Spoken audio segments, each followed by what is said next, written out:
Science is about knowledge. Arts, on the other hand, are about feeling.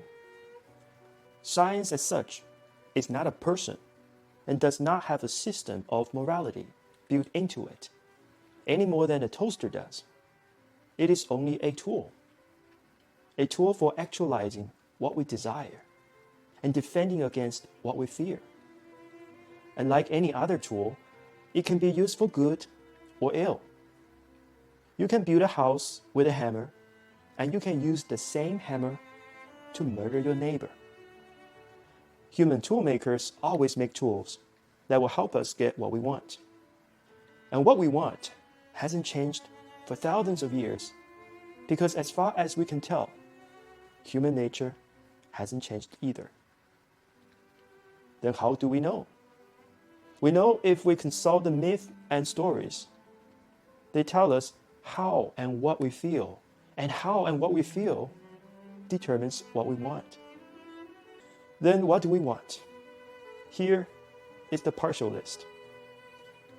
We want the purse that will always be filled with gold. We want the fountain of youth. We want to fly. We want the table that will always cover itself with delicious food whenever we say the word, and that will clean up afterwards. We want invisible servants who will never have to pay.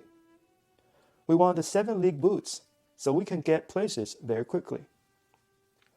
We want the cloak of invisibility so we can snoop on other people without being seen. We want the weapon that will never miss and that will destroy our enemies utterly. We want to punish injustice. We want power. We want excitement and adventure. We want safety and security. We want to be immortal. We want to have a large number of sexually attractive partners. We want those we love to love us in return and to be loyal to us. We want cute, smart children who will treat us with the respect we deserve and who will not smash up the car. We want to be surrounded by music and by ravishing scents and attractive visual objects. We don't want to be too hot. We don't want to be too cold. We want to dance. We want to drink a lot of wine without having a hangover. We want to speak with the animals. We want to be envied. We want to be as gods. We want wisdom. We want hope. We want to be good. Therefore, we sometimes tell ourselves stories that deal with the darker side of all our other wants. An educational system that teaches us only about our tools, the how-to of them, their creation, their maintenance, and not about their function as facilitators of our desire, is in essence no more than a school of toast repair. You can be the best toast repair person in the world, but you will cease to have a job if toast is no longer a desirable food item on the human breakfast menu. The arts, as we have come to term them, are not a frill. They are the heart of the matter, because they are about our hearts, and our technological inventiveness is generated by our emotions, not just by our minds. A society without the arts would have broken its mirror and cut out its hearts. It would no longer be what we now recognize as human. As William Blake noted long ago, the human imagination drives the world. At first, it drove only the human world, which was once very small in comparison to the huge and powerful natural world around it.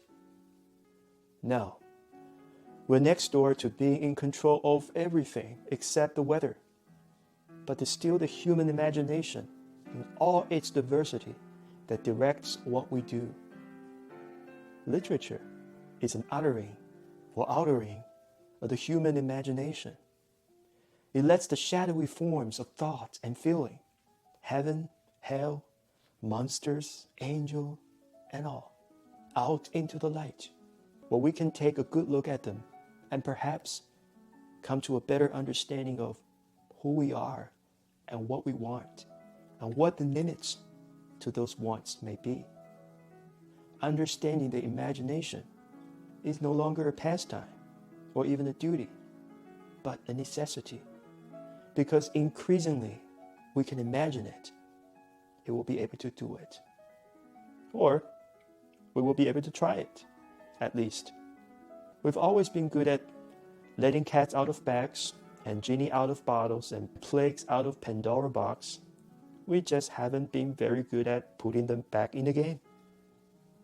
But we are children of narrative, every one of us.